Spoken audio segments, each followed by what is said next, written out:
Très embarrassante situation pour les automobilistes. Et puis la grande réflexion autour de la sortie prématurée de l'équipe nationale du Cameroun, les Lions indomptables de la dernière Coupe d'Afrique des Nations qui se poursuit pour les autres. La reconstruction en question, la grande réflexion est menée dans cette édition du 20h au moment où les tenors sont pratiquement en train de sortir de la compétition. Le Ghana et la Côte d'Ivoire résistent encore et la Tunisie qui donne toujours le ton et condamne l'élimination de ce pays face à la Guinée équatoriale. Mesdames et messieurs, voilà pour la vitrine de votre journal.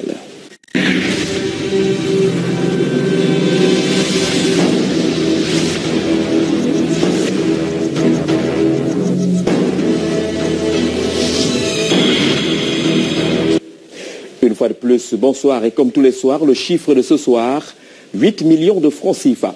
8 millions de francs CFA, c'est la somme déjà engrangée par la section RDPC de la Vina Sud du côté de Ngaoundéré.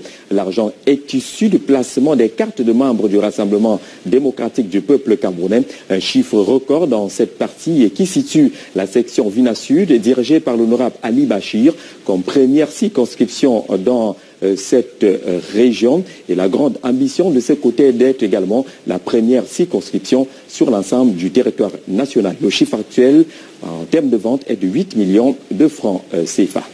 Parlons actualité avec la célébration entre guillemets de la journée mondiale des zones humides. Pas de manifestation perceptible au Cameroun, mais la réflexion ne peut pas s'arrêter au moment où les zones humides connaissent également les mêmes conséquences que les forêts.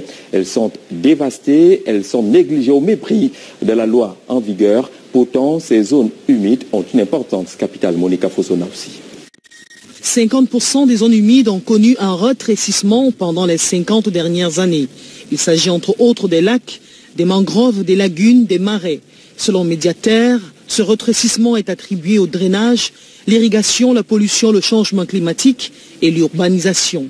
Tous les 2 février depuis 1997, les militants écologistes sensibilisent sur l'importance des zones humides.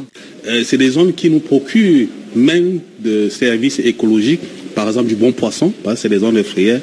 Toutes les espèces qui vivent en milieu, en haute mer, au moment de leur reproduction, viennent dans ces milieux-là, les milieux de frayères, se reproduisent avant d'y rentrer.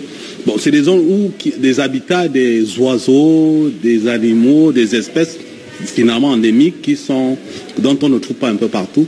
Il y a aussi son bois. Il faut dire que le bois des mangroves sont des bois très très prisés par les populations qui vivent tout autour. Pour cette édition de 2015, la thématique est des zones humides pour notre avenir. La dégradation de ce réservoir indispensable à la vie et à la biodiversité draine des conséquences. Pour dompter la nature, il faut la respecter. Bon, je prends le cas par exemple des mangroves. Nous savons très bien que les mangroves sont des barrières naturelles entre le milieu continental et le milieu maritime. Et généralement, c'est les mangroves. Vous allez voir que dans le monde entier, les pays qui sont menacés par des tsunamis et autres vents violents, cyclones, c'est des pays dont les côtes ont été détruites, dont les mangroves ont été détruites. Le pari reste le maintien de l'équilibre entre la poussée démographique et la sauvegarde des écosystèmes. Ne quittons pas ces zones humides. Je vais vous présenter quelques images qui viennent du fleuve Kadéi, c'est dans la région de l'est du pays. Ces eaux qui sont, vous le voyez à l'œil nu, qui souffrent de grandes pollutions. Elles sont blanchâtres pratiquement et c'est dans ces eaux également que les populations se ravitaillent et mènent les opérations diverses. Sauf que la pollution est très avancée de ce côté malgré la sensibilisation menée par les autorités. Elle est issue, cette pollution, aux travaux de recherche d'or de façon archaïque. Tous les déchets et la boue qui en découlent reversés dans le lit du fleuve, mettant ainsi en danger les populations. On parle de nombreux cas de maladies de ce côté. Les autorités essayent de se mobiliser en conséquence, mais la pratique artisanale de la recherche de l'or est un gros problème dans cette partie du pays. Parlons actualité avec la semaine du bilinguisme qui est ouverte depuis aujourd'hui sur l'ensemble du territoire national. Et comme d'habitude, on va être obligé de prononcer 1 ou 2 mots en anglais dans le lieu de service, dans les écoles, et que comme d'habitude, pendant ces différentes journées, les membres du gouvernement, les représentants que sont les gouverneurs et autres, choisissent un établissement scolaire, rassemblent des élèves qui proposent la danse, quelques chants et récits en anglais, quelques sketchs également. Mais le problème demeure à la lecture justement de l'état du bilinguisme au Cameroun. Les orientations sérieuses doivent être mises sur pied pour qu'on soit dans un pays réellement bilingue. Quelles sont ces orientations? Robert Charlitor qui était sur le terrain.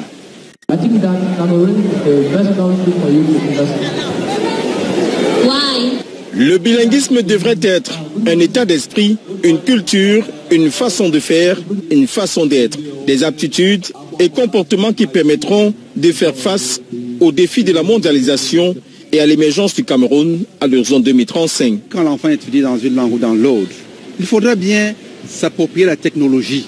Cette technologie qui est aujourd'hui le socle incontournable de notre développement. Or, si l'enfant peut étudier à travers l'anglais, s'il peut maîtriser ce qu'il fait en technique ou en technologie, je crois que c'est en cela que ça peut bien contribuer à l'émergence. La 10e édition de la semaine du bilinguisme, qui se célèbre sous le thème « Bilinguisme, outil essentiel pour relever les défis de la mondialisation », a permis d'interroger la qualité du bilinguisme camerounais. Pour l'améliorer qualitativement, des orientations sont données. Notre problème reste seulement au niveau que les gens ne doivent pas seulement attendre cette semaine du bilinguisme national, cette semaine nationale pour faire les efforts pour le bilinguisme. Il faut que chaque année, chaque jour, chaque semaine, ça devient une vie quotidienne. Présidé par le gouverneur de la région du littoral, Joseph Betty Assomon, qu'accompagnent les délégués des enseignements secondaires et de l'éducation de base, la cérémonie de lancement a permis aux élèves des différentes écoles, lycées et collèges de se mettre en exergue.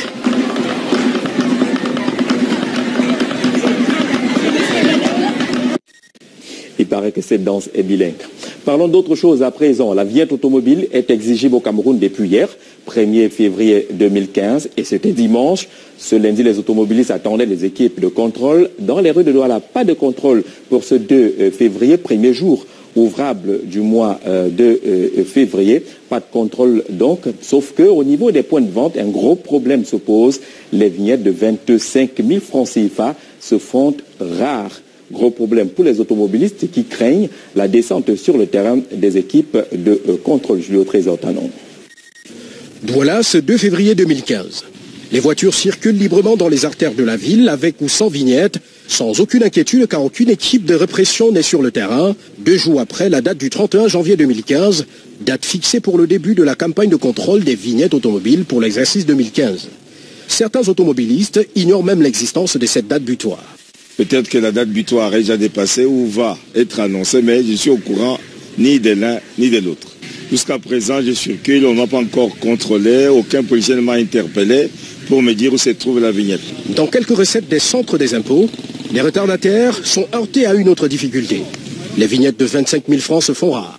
Le 31 c'était samedi, le 1er c'était dimanche, vous comprenez, donc on ne pouvait qu'attendre lundi, qui est un jour ouvrable, pour avoir la vignette. Mais déjà, je dois vous rappeler que toute la semaine dernière, les vignettes de 25 000 étaient devenues très rares à Douala.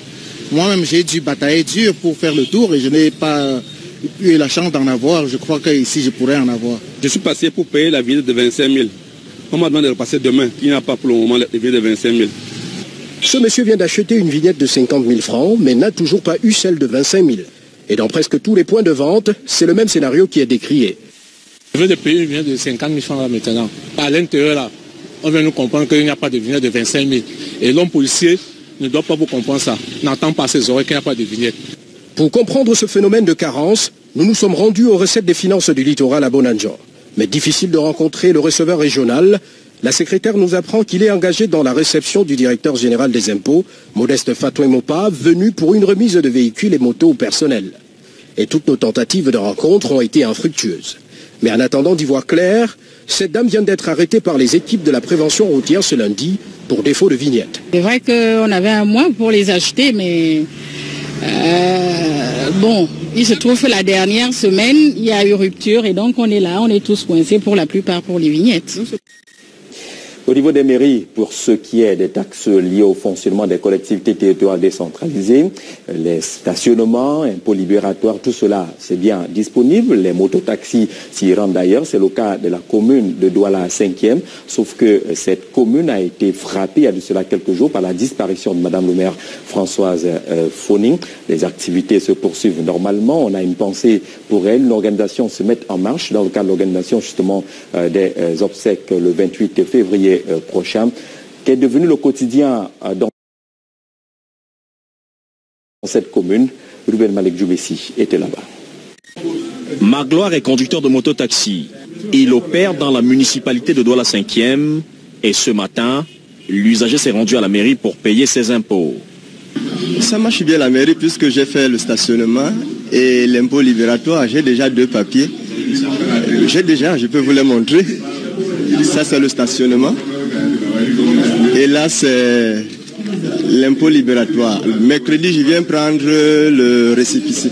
C'est dire si dans cette mairie, le service de l'État s'effectue normalement, nonobstant le décès de Madame le maire, Françoise Foning. Les scellés sont toujours apposés sur les portes capitonnées du cabinet du maire disparu. Dans les couloirs et devant les guichets se précipitent les usagers. Dans les bureaux, tout le monde est à son poste. Au service financier, les recettes sont perçues normalement. Dans leur secrétariat, attendent les usagers et dans leur cabinet, les adjoints au maire travaillent en toute sérénité. Un moment où nous sommes en train de nous réunir fréquemment pour le programme des obsèques, le travail lui continue. Et après le travail, nous descendons tous aux soirées de recueillement à la permanence du parti à Bepanda. Tous les jours, on travaille. Nous sommes là, le service continue, ça marche. Et d'ailleurs, aujourd'hui, j'ai essayé d'attirer l'attention des uns et des autres que la ponctualité doit être de rigueur. Il n'est pas du tout question que les populations viennent attendre. Donc, on a dit 7h30, au plus tard à 8h, tout le monde doit être présent pour que le service public continue. Et jusque-là, ça va. Les dossiers sont examinés et traités dans les délais requis. Françoise Foning sera inhumée le 28 février prochain. Ici, à la mairie de Douala 5e, tout le monde s'active au travail. Faire fonctionner la mairie pour rendre hommage à celle qui, de son vivant, a tout donné sans compter pour améliorer les conditions de vie des populations de la municipalité. Et dans cette seconde partie du 20h, on va parler de la mobilisation en guise de marche contre Boko Haram. Mais avec Yaoundé, on va reparcourir la difficile route qui relie Yaoundé à Bafoussam. Et Belolinga, bonsoir. Bonsoir Yaoundé. Bonsoir Jean-Jacques Zé, good evening, bilinguisme exige, mesdames et messieurs, bonsoir. Plein phare, vous avez dit ce soir sur la nationale numéro 4, la route qui relie Yaoundé à Bafoussam, longue de 257 km, est devenue comme un canal pour la mort. Record de nid de poule, récurrence des accidents et je vous laisse imaginer les dégâts. Axe lourd Yaoundé-Bafoussam, carnet de route signé Arnaud Guéfac et Francis Nguebna. Ça roule comme à Paris, Pékin, Chicago ou Yaoundé. Ça roule sur du goudron neuf, tracé et panneaux de signalisation réussis. Le début agréable d'une aventure nocturne de Yaoundé pour Bafoussam sur la nationale numéro 4, longue de 257 km. Une soixantaine de kilomètres parcourus et la fin du plaisir. Et Bebda se présente à l'autre rive du pont sur la Sanaga avec des nids de poules dont l'histoire récente leur fait porter au rang de leur crime la mort de la célèbre Madame Foning, dit-on. Le début donc du calvaire. Les traits blancs du tracé de route disparaissent peu à peu et préparent pour les prochains kilomètres leurs obsèques. Plus on avance, plus les creux et les crevasses se multiplient. Et quand les usagers en parlent, c'est comme une chanson de rap. Trou de gauche à droite, tu esquives ici, tu tombes dedans, tu esquives là-bas, tu tombes dedans, tu esquives pas. Donc il n'y a même plus, nous n'avons plus de goudron. Bafia, Makenene, Baganté, Batoufam, le même malheur en continuité.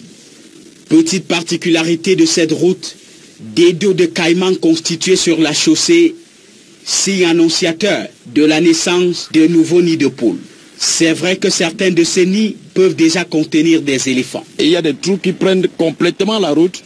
Et vous abordez un virage, subitement vous vous retrouvez face à un très grand trou, vous ne pouvez pas esquiver. C'est l'origine de tout bon nombre d'accidents routiers de Yaoundé à Bafoussam. Bafoussam justement, le point de départ de l'aventure qui continue de jour. En retour pour Yaoundé. Les plats qui de l'autre côté faisaient penser aux belles cités du monde sont substitués par des trophées de mort récoltés sur la nationale numéro 4. Et s'il y a un endroit qui fait battre tous les cœurs, c'est bien Dikitole, la mascotte de la route tueuse, la tueuse quotidienne. Le jour où il y a les morts, nous sommes en train de compter chaque jour les morts. Même aujourd'hui là, oui, on a trouvé 2 morts. Il y avait double tonneau, on a trouvé 2 morts ici là. On ne peut pas ramasser, on ne peut pas toucher le sang chaque jour. Là, des hommes périssent, des véhicules s'anéantissent et même des maisons subissent à cause d'un trou. C'est le trou, c'est un véhicule qui a dérapé dans le trou, qui est là sur la chaussée. Il est venu se percuter sur la maison. Vous voyez les dégâts. S'il y avait des personnes qui dormaient là, hein, où en seraient-elles? Certainement au même endroit, à l'au-delà où sont partis ces morts. Leurs chaussures sont restées seules, avec cette interrogation des usagers et riverains, jusqu'à quand? Et ce n'était qu'un avant-goût. L'exploration complète de cette route, c'est dimanche prochain dans le cadre du reportage de la semaine. Ordre des avocats du Cameroun, le nouveau bâtonnier est connu. Maître Nyekamga a été élu hier à la tête du bâtonnat à la suite d'une élection assez ardue. Les détails dans ce reportage. 48 heures de suspense dans cette élection à plusieurs rebondissements. Premier temps fort, le bilan du bâtonnier sortant. Bilan controversé, à en croire les nombreuses interruptions de l'assistance survenues au cours de la lecture des chiffres. «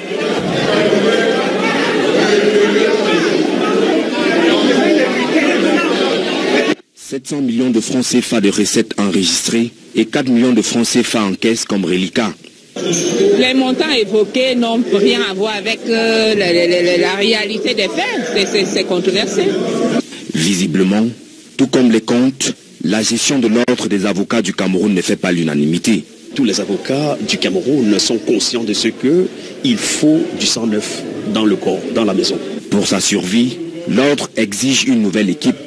Une volonté qui conduit naturellement l'ancien bâtonnier, candidat jusqu'alors à sa propre succession, à jeter finalement l'éponge.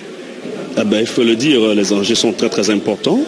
Importants déjà pour la corporation des avocats du Cameroun, d'avoir un nouveau conseil et un nouveau bâtonnier. Deuxième temps fort, les candidats au bâtonnat. À peine les votes achevés, Maître Ngoula Fotso désiste au profit de Maître Nyekamga. Ce dernier prend l'avantage sur ses 2 concurrents et brigue le poste de bâtonnier de l'ordre des avocats du Cameroun. Ce qui met fin à un scénario de 2 jours et 2 nuits de tractation électorale. Nous devons retrouver la dignité en tant qu'avocat, mais l'ordre lui-même en tant qu'institution doit retrouver de la parole et se resituer au cœur de la société civile et la place qu'il a toujours occupée. Entre le désintérêt de ses confrères vis-à-vis de l'ordre et les caisses vides, Maître Nyekamga saura trouver son chemin pour redorer le blason de sa corporation. Communauté Bandjoun de Yaoundé, la saison sportive 2015 est lancée. Comme il est de tradition depuis la première édition, c'est par une marche sportive que le kick-off a été donné dans la capitale politique du Cameroun. Ghislain Pierre-Sono, Serge Alozibou. Depuis bientôt une dizaine d'années, 3 temps forts marquent la saison sportive de la communauté Bandjoun de Yaoundé. D'abord la marche, comme c'est dimanche 1er février 2015, avec comme point de départ et d'arrivée la fondation Bandjoun. Au total, 8 km parcourus à travers les artères de la ville de Yaoundé. En tête de peloton, l'honorable Abbé Kouinché, chef de la dite communauté, qui marche, mais la tête au front. Et je dois profiter de cette occasion pour nous mobiliser afin d'apporter un soutien à Sa Majesté et à nous tous pour la reconstruction de la chefferie Bandjoun. Ensuite, Il y a du football en 2 versions.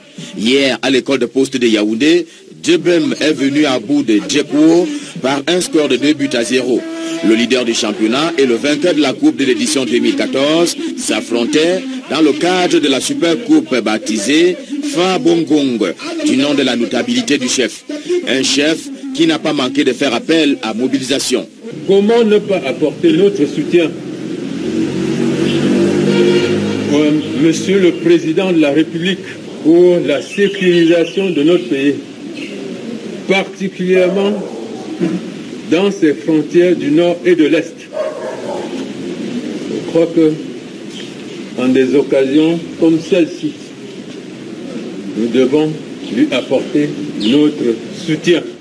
Les compétitions sportives qui iront jusqu'à la fin du mois de mai prochain vont donner à assister la Coupe Kutié Poadjo et le championnat interdié qui verra participer 7 équipes comme les 7 regroupements de Yaoundé ainsi qu'une équipe de vétérans. Tout cela pour exalter l'entente et le rassemblement.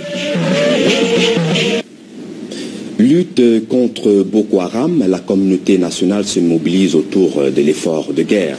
Après la marche récemment organisée par les jeunes de Yaoundé et les motions de soutien tout azimut, la Léquier se joint également à la mobilisation républicaine contre le terrorisme perpétré par la secte islamiste.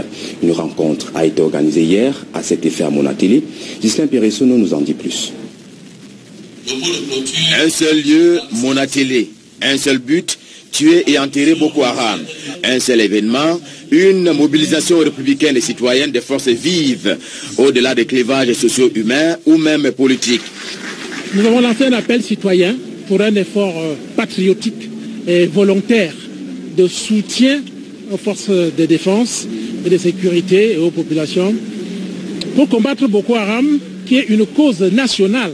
La marche citoyenne répondait ainsi à un point du message présidentiel du 31 décembre 2014, tous derrière l'armée et son chef, cela pour venir à bout de cette chose que les marcheurs ont nommée Boko Haram. Donc Boko Haram est une menace, pas seulement physique, mais une menace morale qui veut attaquer la stabilité, qui veut attaquer tout un pays. Et lorsque nous sommes conviés ici, cela nous va tout droit au cœur et nous pensons que c'est un soutien à notre citoyenneté. Face à la secte islamiste Boko Haram qui sème la peur, la mort et la désolation, il faut surtout l'action. Avec 22 millions de Camerounais, si chaque Camerounais donnait 1000 francs, ça faisait 22 milliards de francs, qui pourrait être une contribution formidable pour lutter contre Boko Haram. Très souvent, on ne réfléchit pas comme cela, mais c'est peut-être comme ça qu'il faut réfléchir.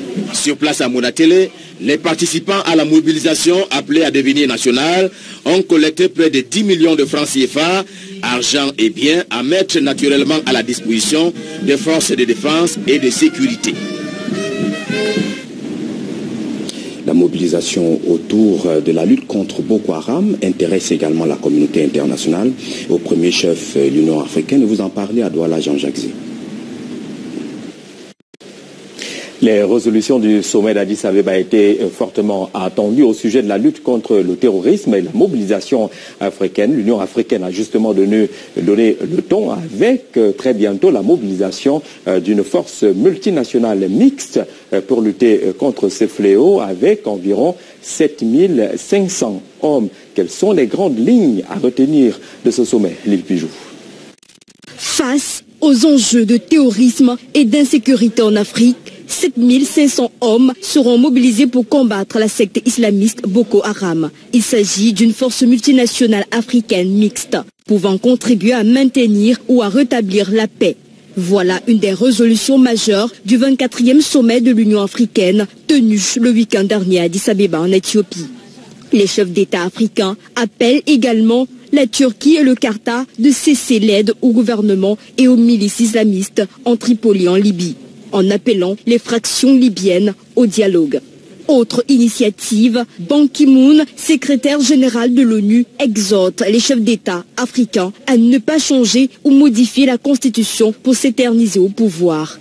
Dans le même ordre d'idées, des opérations contre les rebelles auto-rwandais sont annoncées en République démocratique du Congo, mais qui devront se dérouler dans le strict respect des populations. L'Afrique est donc bien décidée à combattre le terrorisme, une menace pour la sécurité et le développement du continent noir, de cette réponse collective, décisive et efficace.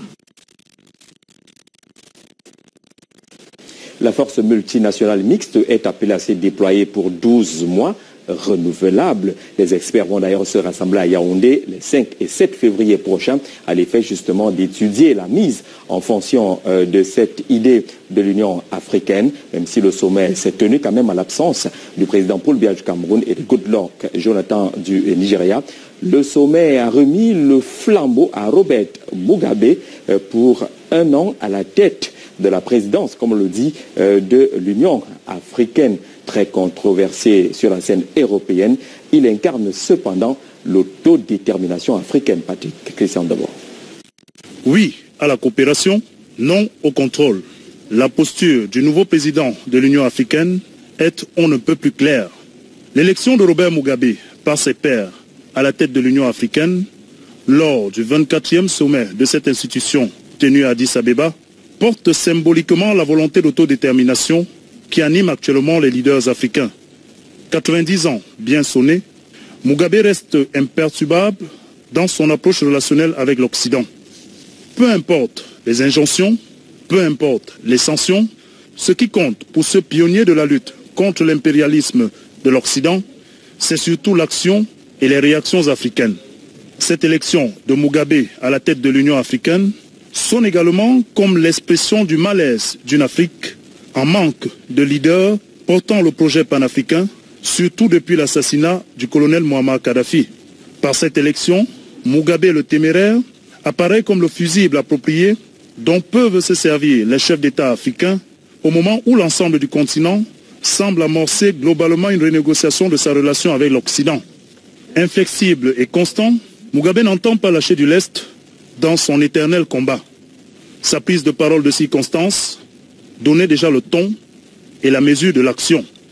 Seulement, dès que cela est dit, il reste tout de même intéressant de savoir quel type de soutien cette Afrique est prête à apporter à ce qui apparaît comme l'un des derniers barreaux d'honneur de ce combattant de la première heure de la lutte contre le colonialisme.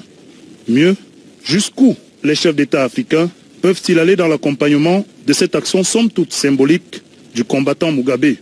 Question pertinente au regard des clivages et des intérêts individuels qui ont souvent fragilisé le rêve panafricain.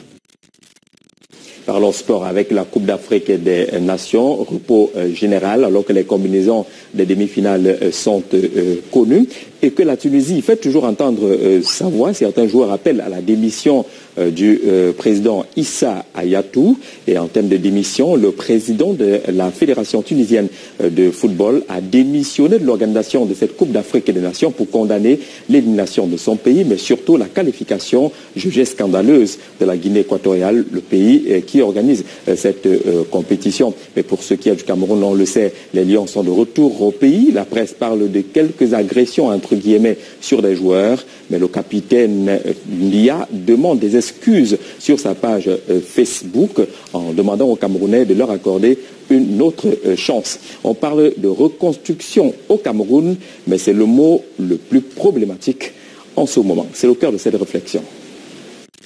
Le mot reconstruction est certainement celui qui va créer la réconciliation entre les Camerounais et l'équipe nationale. C'est la belle excuse brandie pour justifier la chute de Malabo des Lions indomptables. Dans le fond, il s'agit justement, simplement et uniquement d'un mot. Différence faite avec un processus, parce qu'il est rare de trouver les éléments concrets et palpables qui puissent démontrer qu'il y a un processus de reconstruction qui est en marche au Cameroun. Quelques nouveaux visages au sein de l'équipe nationale Fanion, quelques victoires en phase éliminatoire avaient convaincu les acteurs des saupoudrages et des plâtrages que la reconstruction était en marche. Reconstruction pour faire facile, c'est tout mettre à plat pour tout recommencer. Après une demi-année d'expérimentation, peut-on objectivement dire ce qui a été détruit et ce qui a été reconstruit entre-temps? Sans se réjouir de la sortie prématurée du 11 national de la Coupe d'Afrique des Nations, il est clair que quelques bonnes performances auraient poussé certains à jubiler et à vanter les mérites de ce qui se fait appeler reconstruction. alors même que la reconstruction du football camerounais n'est pas directement liée à la bonne marche de l'équipe nationale. Le plus important, c'est l'organisation à la base, des fondations solides sur le plan structurel et infrastructurel. L'équipe nationale ne devant intervenir en dernier ressort pour être la vitrine. Et même qu'il faut se méfier des mots comme reconstruction, au Cameroun, beaucoup de grands projets sont fondés sur la base du préfixe re, qui veut en réalité dire qu'il n'y a rien de neuf. Reconstruction, rénovation, réhabilitation, réfection, restauration, refondation, rétrocession, etc., etc. En français simple, c'est la principale identité d'un État où tout est pratiquement à refaire. Et c'est ici que se referme cette édition du 20h. Mesdames, Messieurs, on vous dit merci de l'avoir regardé. On se donne rendez-vous demain, même heure, même chaîne, même plaisir. Bonne